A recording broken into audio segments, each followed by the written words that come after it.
I should have known something was wrong when Jovie started wearing perfume to take out the trash. My name is Porter Kellor, and I've been fixing cars for 23 years. I understand engines because they're honest. When something breaks, it makes noise, leaks fluid, or just stops working. People aren't like that. People lie with smiles on their faces while they're planning your destruction. It was a Tuesday night in October when I first heard them plotting. I was under the hood of my old Chevy in the garage, wrestling with a stubborn alternator belt, when voices drifted through the thin wall separating our garage from the kitchen. Jovie was talking to her best friend Emily Harvin, their voices low but excited. "The party's this Saturday," Jovie was saying. "I've got the lawyer papers ready. Porter won't see it coming." I froze, wrench halfway to the belt tensioner. "Are you sure about this?" Emily asked. 22 years of marriage, Jovie. That's a lot to throw away. For what? A man who comes home covered in grease every night? Who thinks Olive Garden is fine dining? Jovie's laugh was sharp, unfamiliar. "Soren treats me like a queen. He understands my ambitions." Soren, Emily's husband, the smug insurance adjuster who drove a BMW and wore cologne that cost more than most people's car payments. "The promotion at the firm changes everything," Jovie continued. "I'm making real money now. I don't need Porter's grease monkey income anymore." I'd been married to this woman for over 2 decades. We'd scraped through lean years when my auto shop was struggling. She'd complained about money, sure, but I thought we were building something together. Apparently, I was building alone. "What about Madison?" Emily asked, referring to our 18-year-old daughter. "She's already chosen sides. Kids aren't stupid, Em. She knows her father's a loser." The wrench slipped from my numb fingers, clattering against the engine block. I held my breath, but their conversation continued. "So what's the plan exactly?" Emily pressed. "I'm calling it a freedom party. All the girls from work are coming. I'll announce the divorce, we'll toast my new life, and Porter can find somewhere else to sleep. And Soren? He'll be there. We're done hiding." I closed my eyes, processing this information. My wife was planning to humiliate me publicly, announce her affair, and kick me out of the house I'd been paying for since before she knew what a quarterly report was. The kitchen door slammed, and I heard Emily's car start in the driveway. Jovie's heels clicked across the linoleum as she headed upstairs, probably to text her lover about their successful conspiracy. I stayed under the hood for another hour, not working, just thinking. 22 years. A daughter who apparently thought I was worthless. A wife who'd been playing house while planning my destruction. But here's what Jovie never understood about me. I might work with my hands, but I'm not stupid. You don't build a successful auto repair business in this economy without being smart. You don't survive in a neighborhood where half the shops have closed without being resourceful. And you definitely don't let someone destroy your life without fighting back. Before we dive deeper into this story, I have one small request. Please subscribe, drop a like, comment, and hit that hype button to boost this channel so more people can discover these incredible Reddit stories. I pulled out my phone and opened the family cloud account. Jovie had always been careless with technology, syncing everything automatically. Her texts, photos, emails, all of it backed up to our shared storage. What I found there made my stomach turn. Months of messages between her and Soren, photos I won't describe, plans for weekend getaways when she claimed to be at work conferences, detailed discussions about how to maximize her divorce settlement. But the worst part was a group chat between Jovie, Emily, and 3 other women from Jovie's office. They called it Operation Freedom, and it was full of advice on how to manage husbands during divorce proceedings, how to hide assets, how to turn children against fathers, how to make men look unstable in court. My hands shook as I scrolled through months of calculated betrayal. This wasn't a sudden decision or a moment of weakness. This was a campaign. I screenshotted everything, every message, every photo, every cruel joke about Porter the grease monkey and his pathetic little garage. Then I created a new folder on my laptop and organized it all chronologically. Knowledge is power, and I was about to become very powerful. The next morning, Jovie came down to breakfast wearing a new dress I'd never seen before. She was humming, actually humming, while she made coffee. "Good morning, honey," she said sweetly. "Sleep well?" "Like a baby," I replied, buttering my toast. "You seem happy today." "Oh, you know, work's been going great. The team is so supportive." She checked her phone, smiled at whatever message she'd received. "Actually, I'm having some of the girls over Saturday night. Just a little get-together." "Sounds fun. Should I make myself scarce?" She looked up, surprised by my easy agreement. "Well, it's really more of a ladies' thing. You know how it is." "Sure do. I'll probably head over to Troy's anyway. Haven't seen him in a while." Troy was my old friend from high school, an ex-cop who now ran a boxing gym downtown. He was also someone who understood that sometimes good people had to do bad things to survive. Jovie relaxed. "That's perfect. You two can catch up." She kissed my cheek before leaving for work, the same casual peck she'd given me every morning for years, even while planning to destroy me. I spent the rest of the week preparing. I printed copies of the most damaging text conversations. I researched divorce law in our state. I opened a separate bank account and quietly transferred half our savings, perfectly legal since both our names were on the original account. Most importantly, I planned my own surprise for Saturday night. Friday evening, Madison came home from her part-time job at the mall. She was a pretty girl, tall like her mother, but with my dark hair and stubborn chin. I'd always been proud of her, even when she was difficult. "Dad," she said, dropping her purse by the door, "I need to talk to you." "What's up, kiddo?" She sat across from me at the kitchen table, looking uncomfortable. "It's about Mom." "What about her?" "I know about the party tomorrow, and I know what it's really about." I kept my expression neutral. "Oh?" "She's going to ask for a divorce. She's been seeing someone else." Madison's voice was quiet, almost apologetic. "I thought you should know." "How long have you known?" "A few months. I saw them together at the mall, Mom and Mr. Harvin." She looked down at her hands. "I'm sorry, Dad. I should have told you sooner." "Why didn't you?" Madison shrugged. "Mom said you'd probably be relieved, that you two haven't been happy for a long time." "And what do you think?" "I think Mom's been different since she got that promotion, like she's too good for us now." Madison met my eyes. "I don't want you to move out." I reached across the table and squeezed her hand. "Whatever happens, kiddo, you and I will be fine. I promise." But inside, I was revising my plans. If Madison was on my side, if she'd seen through her mother's manipulation, then maybe I wasn't as alone as I'd thought. Saturday arrived gray and cold, typical October weather in our Rust Belt town. Jovie spent the day cleaning the house and preparing food, acting like she was hosting a book club instead of planning my public humiliation. "You sure you don't mind clearing out for a few hours?" she asked as I grabbed my jacket.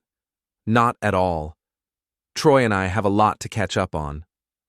I drove to Troy's gym, a converted warehouse in the old industrial district.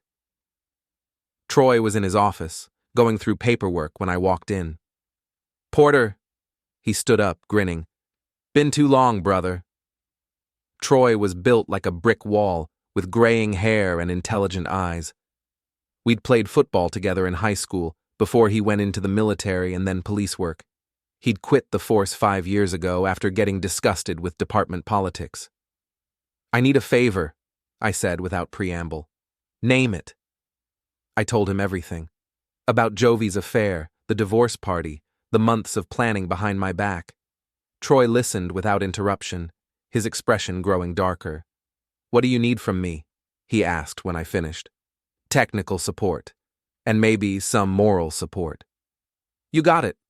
What's the plan?" I smiled. "We're going to crash a party." At 8:30 that evening, Troy and I parked down the street from my house. Through the living room windows, we could see Jovie's freedom party in full swing. 8 women, all dressed up, all holding wine glasses, all about to witness something they'd never forget. "You sure about this?" Troy asked. "Once you do this, there's no going back." "There was no going back the moment she decided to humiliate me publicly," I replied. "I'm just returning the favor." I'd spent the afternoon setting up my surprise. Hidden cameras in the living room, tiny devices I'd bought online, the kind paranoid homeowners use to watch their babysitters. My laptop was in the car, ready to live stream everything to social media. Jovie wanted a public divorce announcement. She was going to get one. "Remember," I told Troy, "no matter what happens in there, we stay calm. This is about truth, not violence." "Got it. You're the boss." We walked up to the front door of my own house. I could hear laughter and conversation inside. Through the window, I saw Jovie holding court in the center of the room, animated and glowing. Emily sat beside her, along with several women from Jovie's office. I took a deep breath and walked in. The conversation stopped immediately. 8 faces turned toward me, expressions ranging from surprise to guilt to annoyance. "Porter!" Jovie stood up quickly, nearly spilling her wine. "I thought you were at Troy's." "Change of plans," I said pleasantly. "Troy and I decided to stop by and say hello to your friends." Troy nodded politely to the room. Several of the women knew him from around town and nodded back uncertainly. "Actually," Jovie said, forcing a smile, "we were just having some girl talk. Maybe you could—" "Oh, don't mind us," I interrupted. "We'll just grab a beer and sit quietly. Pretend we're not here."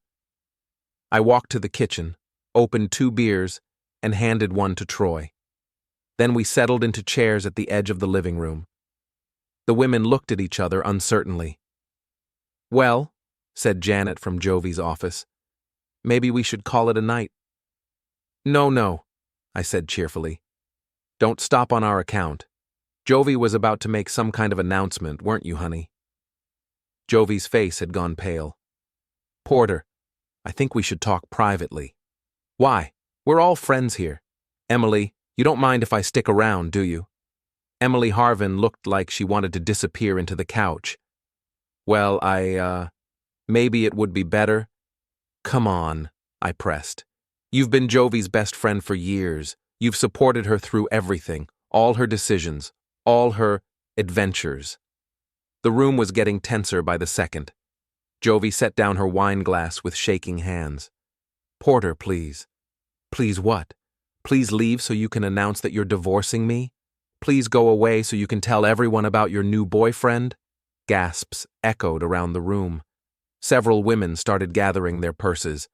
"Wait," I said, standing up. "Before anyone leaves, I think you should all know what kind of party this really is." I pulled out my phone and opened the folder of screenshots I'd prepared. "See, I found out something interesting this week. My wife has been planning this freedom party for months, and she's been sharing all the details with her friends." I started reading from Jovie's text messages, my voice carrying clearly through the silent room. "Porter won't see it coming. He's too stupid to realize what's happening." "That's from last Tuesday, Jovie. Want me to read more?" "Stop," Jovie whispered. "Soren says we can be together openly after Saturday. I can't wait to be free of that grease monkey." I looked up at Emily. "That's your husband she's talking about, Em. Soren. Want to hear what they've been doing together?" Emily's face crumpled. "No, please." But I was just getting started. I read text after text, each one more damaging than the last. Plans for weekend getaways, crude jokes about my appearance and intelligence, detailed discussions about how to maximize Jovie's divorce settlement. The women in the room were frozen, horrified by what they were hearing. Some were crying, others just stared at Jovie in shock. "The best part," I continued, "is this group chat called Operation Freedom. Should I read some of those messages? The ones where you all discussed how to manage your husbands during divorce proceedings?" "We never—" Janet started, then stopped. "Never what? Never planned to help Jovie hide assets? Never discussed how to turn children against their fathers? Because I have screenshots of everything. I looked around the room at these women who'd thought they were so clever, so superior to their working-class husbands. Here's my favorite, I said, scrolling through my phone. Men like Porter are too simple to fight back. They'll just accept whatever we give them and disappear.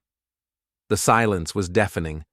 Jovie was crying now, mascara running down her cheeks. You want to know what's really funny? I continued. You're right. I am simple. Simple enough to believe that when someone promises to love and honor you, they mean it. Simple enough to think that working hard to provide for your family matters. Simple enough to trust the woman I married. I put my phone away and looked directly at Jovie. But you made one mistake, sweetheart. You assumed I was too stupid to fight back. I walked over to our entertainment center and turned on the large TV. With a few clicks of the remote, I connected my laptop and opened the folder containing all of Jovie's messages and photos. Ladies, meet the real Jovie Kellor and her boyfriend Soren Harvin. The images that appeared on the screen were devastating. Photos Jovie had sent to Soren, screenshots of their most intimate conversations, evidence of every lie she'd told, every betrayal she'd planned. Emily made a choking sound and ran for the bathroom. The other women sat in stunned silence, staring at the screen. Turn it off, Jovie begged. Please, Porter, I'll do anything. Anything? Like what? Like be honest for the first time in months? I turned to face the room. Here's what's going to happen. You all came here to celebrate my wife's freedom. Well, congratulations. She's free. Free to find somewhere else to live. Free to explain to her boss why she's been lying on her expense reports to pay for hotel rooms with her boyfriend. Free to tell her daughter why she chose a man who isn't even divorced yet over her own family. I clicked to another folder on my laptop. Oh, and Emily? You might want to know that your husband has been seeing at least 2 other women besides my wife. I found those conversations too. Emily's sobs echoed from the bathroom. This is insane, said Carol, another woman from Jovie's office. You can't just... Can't what? Tell the truth? Share information that my wife voluntarily put on our shared cloud account? I shrugged. I'm not doing anything illegal, Carol, just making sure everyone knows exactly who they've been supporting. I walked over to Jovie, who was curled up on the couch like a wounded animal. You wanted to make a toast, didn't you? To your freedom? With shaking hands, she picked up her wine glass. Go ahead, I said. Tell your friends how free you feel now. She couldn't speak. The glass slipped from her fingers and shattered on the hardwood floor. No? Then let me make a toast instead. I raised my beer bottle toward the room. To the truth and to consequences. I drained the bottle and set it down on the coffee table. Now, I believe this party is over. Ladies, you know where the door is. The women filed out quickly, avoiding eye contact with anyone. Emily emerged from the bathroom long enough to grab her purse, then fled without a word. Within 5 minutes, Troy and I were alone with Jovie. Pack a bag, I told my wife. You can stay at Emily's tonight, or Soren's. I don't really care which. Porter, please, we can work this out.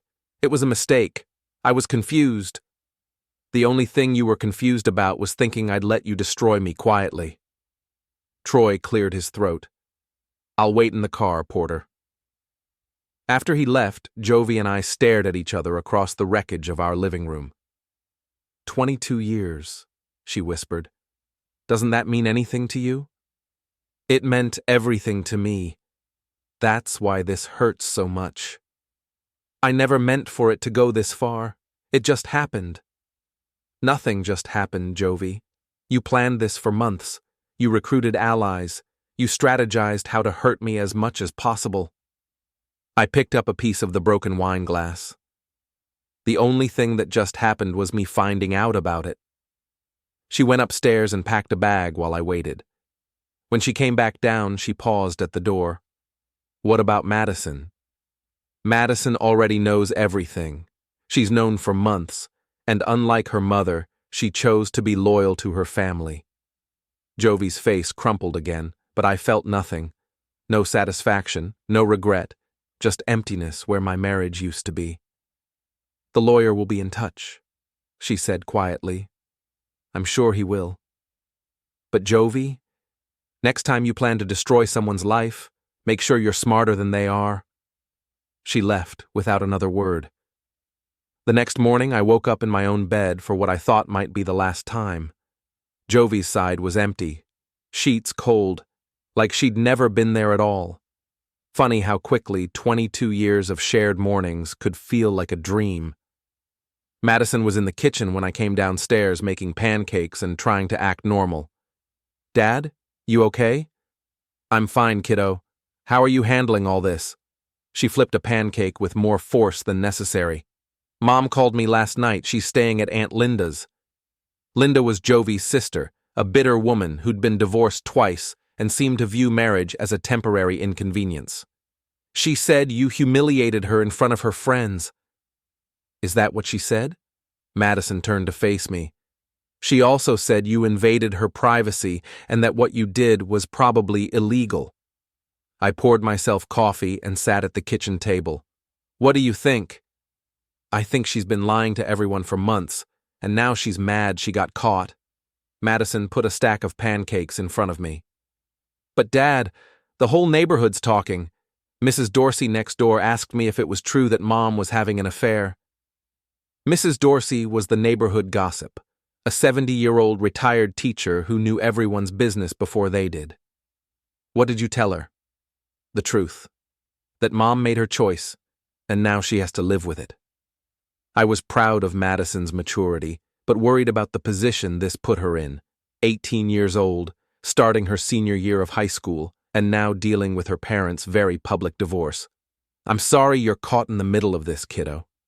I'm not in the middle, Dad. I'm on your side. My phone rang before I could respond.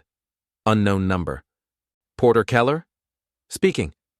This is Detective Martinez with the City Police.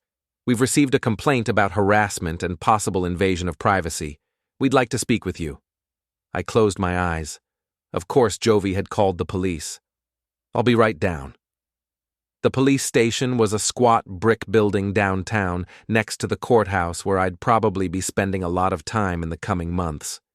Detective Martinez was a tired-looking woman in her 40s who seemed more annoyed than concerned. Mr. Kellor, your wife claims you hacked into her private communications and publicly shared intimate information without her consent. Detective, everything I shared came from our joint cloud storage account. Both our names are on it. I have as much right to access that information as she does. She also claims you installed hidden cameras in your home without her knowledge. I installed security cameras in my own home. Again, both our names are on the deed. Martinez looked through her notes. What about the public humiliation aspect? Sharing private communications with a room full of people? Those people were in my home, at a party my wife was throwing to announce our divorce. She wanted to make our private business public. I just made sure she got the whole story. The detective sighed. Mr. Kellor, technically, you're right. You haven't broken any laws. But I have to ask, was this really the best way to handle the situation? Detective, my wife spent months planning to destroy my life. She recruited friends to help her hide assets and turn our daughter against me. She was having an affair and planning to announce our divorce at a party in my own home. I leaned forward. Tell me, what would you have done? Martinez closed her notebook. Probably the same thing, honestly. But next time, maybe consider just changing the locks and letting your lawyer handle it. There won't be a next time. I left the police station feeling oddly lighter. If that was the best Jovie could do, a harassment complaint that went nowhere, then I was in better shape than I'd expected. My phone rang again as I got to my car. Troy. Porter, you need to get down to the shop. We've got a situation. My auto repair business was in a converted gas station on the edge of downtown, a neighborhood that had seen better days but was slowly gentrifying. When I pulled up, I saw what Troy meant by situation. Someone had spray-painted cheater across my front window in red letters. When did this happen? I asked. Sometime last night. Mrs. Chen from the dry cleaners next door saw it this morning and called me. I stared at the graffiti, feeling a mix of anger and confusion. Cheater? I'm not the one who was having an affair. Yeah, well, apparently the story's gotten twisted in the telling. I spent the morning cleaning paint off my window and fielding strange looks from customers. By lunch, 3 people had canceled appointments, and 2 more asked if the rumors about me were true. What rumors? I asked Mrs. Patterson, an elderly woman whose car I'd been servicing for 10 years. That you've been cheating on your wife and she finally caught you. I set down my wrench and looked at her. Mrs. Patterson, where did you hear that? Oh, you know how people talk. Someone said there was a big confrontation at your house Saturday night. That your wife found out about your affairs and confronted you in front of witnesses. The story had been completely flipped. Somehow, in the span of 2 days, I'd gone from wronged husband to cheating villain. Mrs. Patterson, I can assure you, it's none of my business, Porter. But I think I'll take my car to Jenkins Auto from now on. I don't like to get involved in messy situations. After she left, I called Troy. They're spinning the story, I told him, making me the bad guy. Who's they? Jovie, her friends. Maybe Emily's trying to protect her husband by making me the villain. What do you want to do about it? I thought about it. I could try to correct the record, go around town telling my side of the story. But that would make me look desperate, defensive. Or I could do something smarter. I want to show people exactly what happened Saturday night. What do you mean? I recorded everything, remember? The whole confrontation.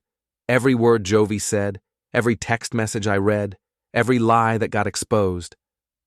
You're going to release the recording? I'm going to let the truth speak for itself. That evening, I edited together the most damaging parts of Saturday night's confrontation. Jovie's confession, the text messages I'd read aloud, Emily's reaction when she learned about her husband's other affairs, the whole ugly truth, condensed into a 15-minute video. Then I uploaded it to every social media platform I could think of, with a simple caption, "The truth about Saturday night." Within hours, it had been shared dozens of times. By the next morning, hundreds of people in our small city had seen it. The comments were brutal. Holy crap, Porter, I had no idea. Jovie always seemed so nice, shows you never really know someone. That Emily woman is a piece of work. Feel sorry for her husband. Porter, you're better off without her. But the comment that hit me hardest came from Madison. Proud of you, Dad. Mom needed to face consequences for once in her life. My phone rang constantly that day, friends offering support, customers apologizing for believing the rumors, even a few reporters from the local newspaper wanting to know if I'd comment on my viral divorce video. I declined all interviews. The video spoke for itself. But the most interesting call came from someone I didn't expect, Soren Harvin. We need to talk, he said without preamble. Do we?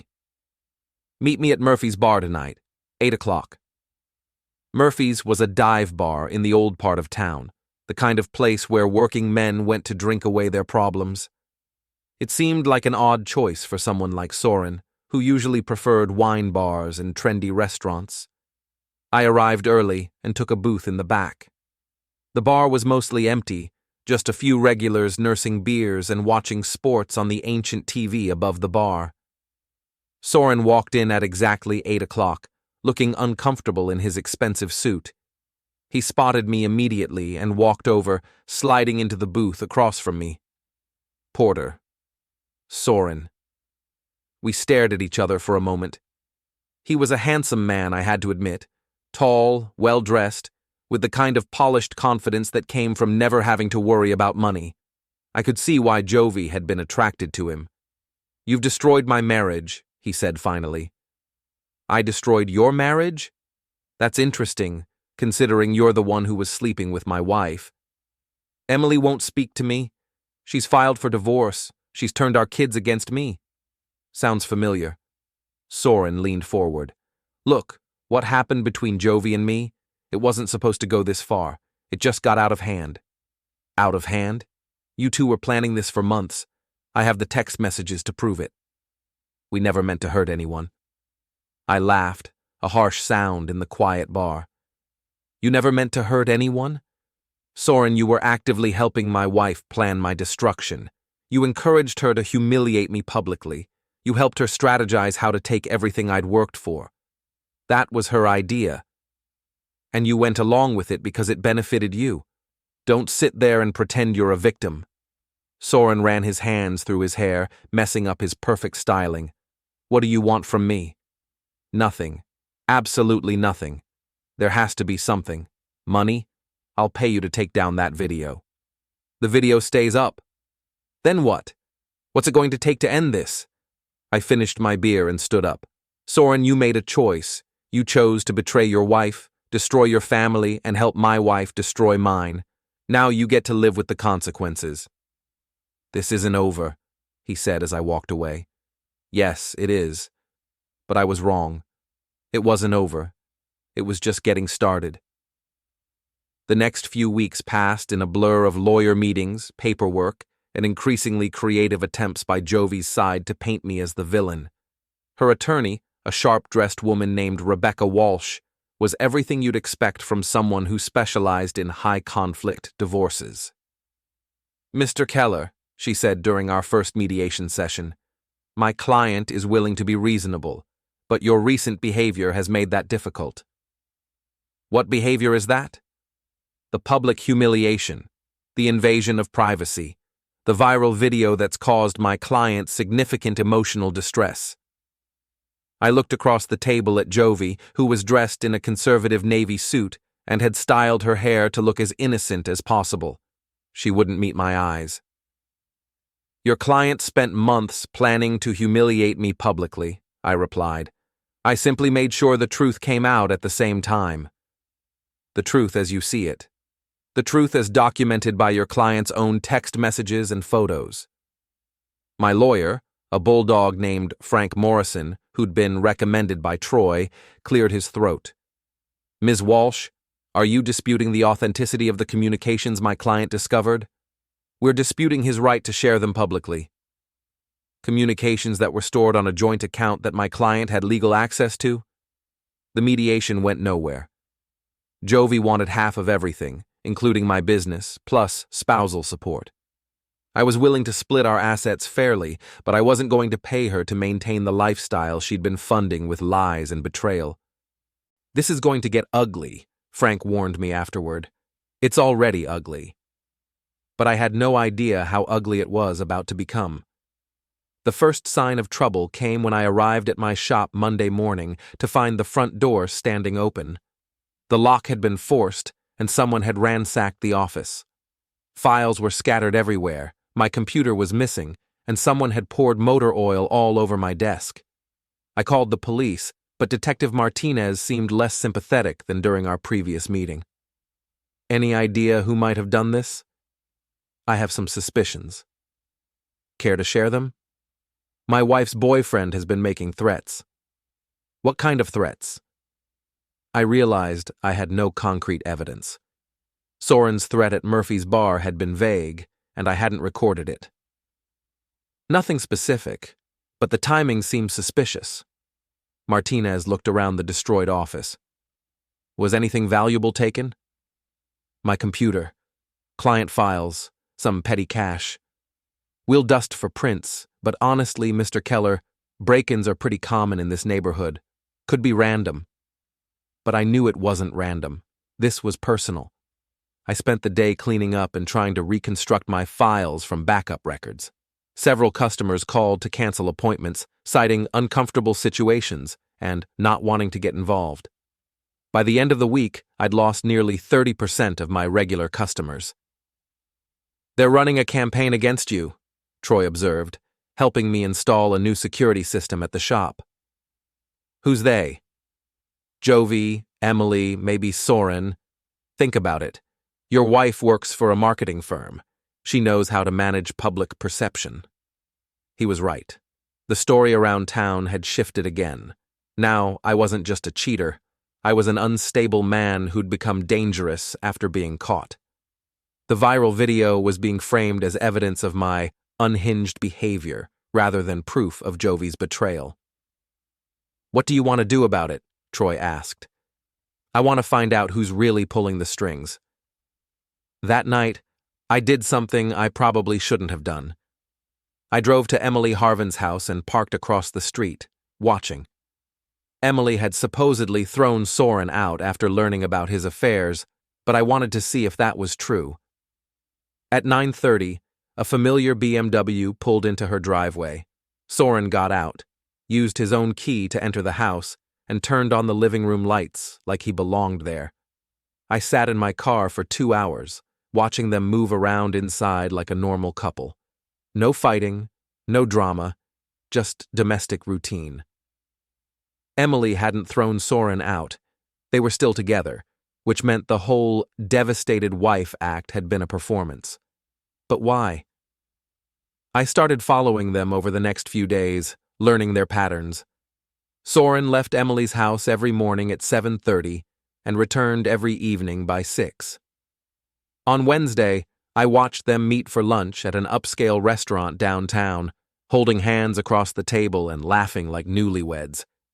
They weren't just still together, they were happy, which meant everything about Emily's reaction to learning about the affair had been fake.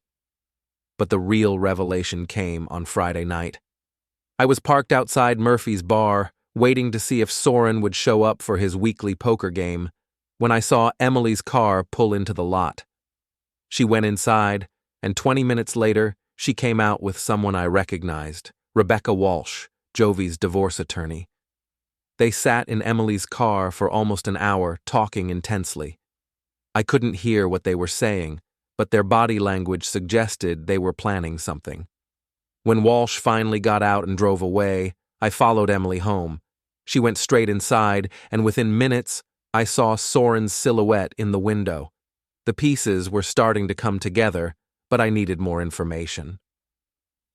The next morning, I called in a favor from an old customer who worked at the phone company. Jimmy owed me big. I'd kept his delivery truck running for 3 years at cost, helping him build his small business. "I need to know about some phone records," I told him. "Porter, I can't just—" "Jimmy, remember when your truck broke down the day before your wedding and you couldn't afford to fix it? Remember who got you back on the road for free?" He sighed. "What do you need?" I gave him Emily's phone number and Soren's. Within 2 hours, he called back with information that changed everything. "Porter, these two have been in constant contact for over a year. Hundreds of calls and texts going back way before your wife's affair started." "What do you mean?" "I mean Emily and Soren were talking long before he started seeing your wife. Daily conversations, some lasting hours." I thanked Jimmy and hung up, my mind racing.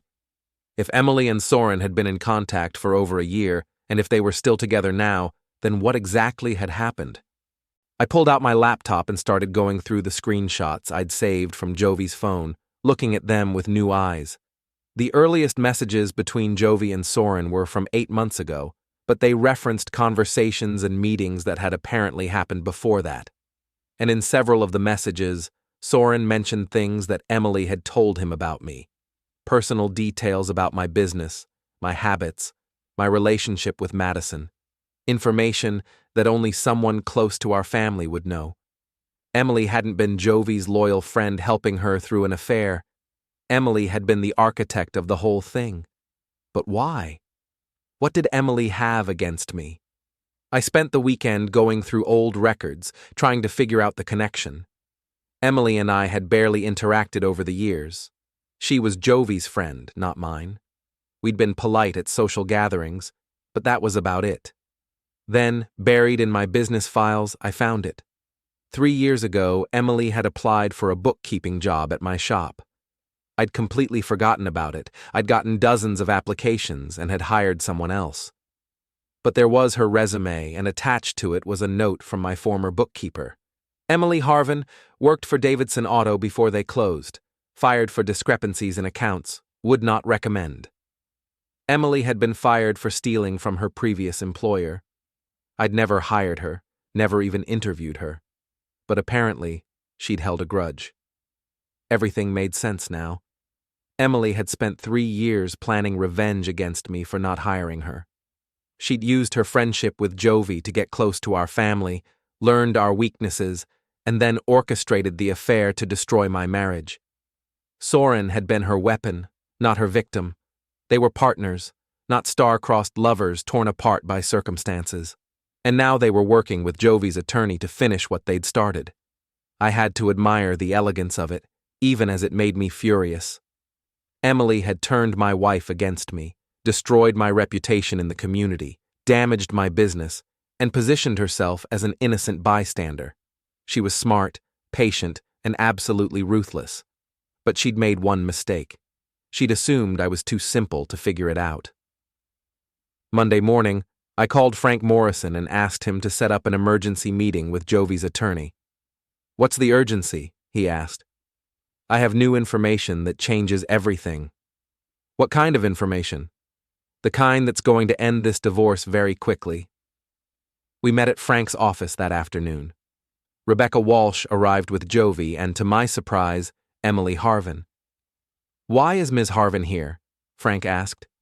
"She's providing emotional support for my client," Walsh replied smoothly.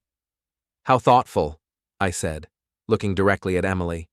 "It's always nice when friends support each other through difficult times." Emily met my gaze steadily, but I caught a flicker of uncertainty in her eyes. "Mr. Kellor," Walsh began, "my client is prepared to make a final offer. She'll accept 40% of marital assets and waive spousal support in exchange for your agreement to take down the video and refrain from any further public statements about the marriage." "That's generous," I said. "But I have a counteroffer." I pulled out a folder and placed it on the conference table. "Jovie gets 20% of our assets, no spousal support, and I keep the house and my business. In exchange, I don't file fraud charges." "Fraud charges?" Walsh looked confused. "What are you talking about?" I opened the folder and spread out documents across the table: phone records, bank statements, employment records, and printed screenshots. "I'm talking about a 3-year conspiracy to destroy my marriage and steal my assets. A conspiracy involving my wife, her boyfriend, and her supposed best friend." Emily had gone very pale, but she didn't speak. "This is ridiculous," Walsh said. "What conspiracy?" "Let me walk you through it." I pointed to the phone records. 3 years ago, Emily Harvin applied for a job at my auto shop. She was turned down because her previous employer had fired her for theft. I looked at Emily. "You remember Davidson Auto, don't you, Emily? Nice family business. Shame what happened to them after their bookkeeper embezzled $30,000. "I was never charged with anything," Emily said quietly. "No, you weren't. Mr. Davidson decided not to prosecute because he felt sorry for you. Single mother, going through a divorce, struggling financially. He was a good man." I smiled. "Too bad his kindness didn't teach you any lessons." I turned to the next set of documents. "After I didn't hire you, you decided to get revenge. You cultivated a friendship with my wife, learned about our marriage, our finances, our vulnerabilities. And then you introduced her to your boyfriend, Soren." "That's not," Jovie started. "Soren was never Emily's husband," I continued. "They've been living together for over 2 years, but they never got married. The whole devastated wife discovers affair act was just that, an act." I spread out more phone records. "Emily and Soren have been in constant contact for over a year, planning every detail of this operation. The affair with my wife wasn't a crime of passion. It was a calculated seduction designed to destroy my marriage." Walsh was looking through the documents, her expression growing more concerned. "The plan was simple," I continued. "Seduce my wife, turn her against me, encourage her to file for divorce, and then use her inside knowledge of my business to maximize the settlement. Emily would get revenge for the job rejection, Soren would get half of whatever Jovie received, and my wife would get the life she thought she deserved. "This is insane," Jovie whispered. "Emily's my friend. She would never—" "Emily's been stealing from you for months," I interrupted. "Check your credit card statements. All those girls' nights out, shopping trips, spa days. Emily was using your cards and splitting the charges with fake receipts." I pulled out the final set of documents. "I hired a private investigator last week. Turns out Emily's been running this scam for years, targeting unhappy wives and helping them through difficult divorces while skimming money from their accounts." The room was silent. Walsh was staring at Emily, who looked like she wanted to disappear. "You're lying," Emily said finally. "Am I? Then you won't mind if we call the police and let them sort it out." I pulled out my phone and started dialing. "Wait," Emily said quickly. "Just wait." I paused, finger hovering over the call button. "What do you want?" she asked. "I want the truth, all of it, in front of witnesses." Emily looked at Soren, who had been conspicuously absent from this meeting. Then she looked at Jovie, who was staring at her with growing horror. "It wasn't supposed to go this far," Emily said quietly. "What wasn't?" "The affair. Soren was just supposed to flirt with her, make her feel attractive, maybe get some information about your finances. But then she fell for him and he said it was easier to just go along with it." Jovie made a choking sound. "So you used my wife's feelings to manipulate her into destroying our marriage?" "You rejected me," Emily said, her voice getting stronger. "You didn't even give me an interview. You just threw away my application like I was nothing. I didn't remember you applying until I found your resume in my old files. It wasn't personal. I hired someone with more experience. It was personal to me. I needed that job. My kids needed me to have that job." "So, you decided to destroy my family instead?" Emily didn't answer, but she didn't need to. The truth was written all over her face. I turned to Jovie, who was crying silently. "Did you know? Any of it?" "No," she whispered. I thought Emily was helping me. I thought Soren loved me." "He was never going to leave Emily for you, Jovie. This was always about money and revenge." Walsh cleared her throat. "Mr. Kellor, assuming your allegations are correct, what exactly are you proposing?"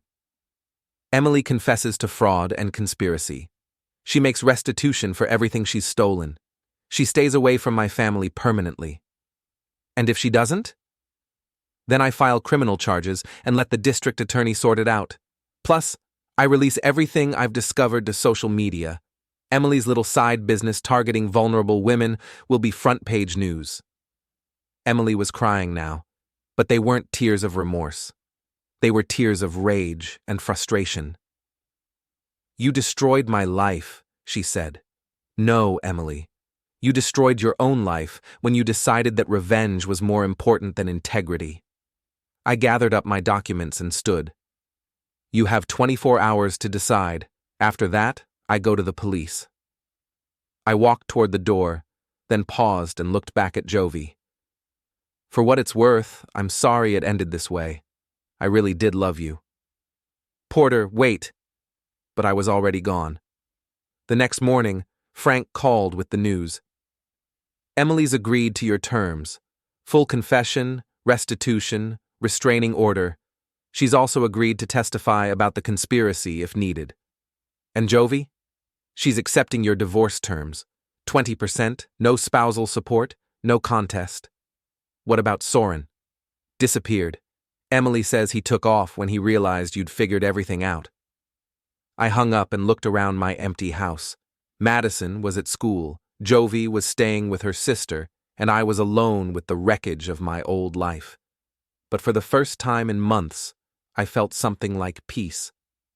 That evening, Madison and I had dinner together at the kitchen table where Jovie and I had shared thousands of meals over the years. "So it's really over?" Madison asked. "Yeah, kiddo. It's really over." "Are you okay?" I thought about it. Was I okay? My marriage was destroyed, My reputation in town would take years to recover, and I'd learned that people I'd trusted had been plotting against me for years. But I was free. Free from lies, free from manipulation, free from people who saw me as nothing more than an obstacle to their happiness. "I'm going to be fine," I told my daughter. "We're going to be fine." Later that night, I sat on my back porch with a beer, looking up at the stars. My phone buzzed with a text message from an unknown number. "You win this round, Porter, but this isn't over." I deleted the message without responding. Some people never learn that actions have consequences, that revenge is a game where everyone loses in the end. But I'd learned something important. Sometimes the only way to win is to refuse to play by other people's rules. I finished my beer and went inside, locking the door behind me. Tomorrow, I'd start rebuilding my business, my reputation, and my life. Tonight, I was just going to enjoy the silence. The truth had set me free, even if it had destroyed everything else in the process. And that was enough.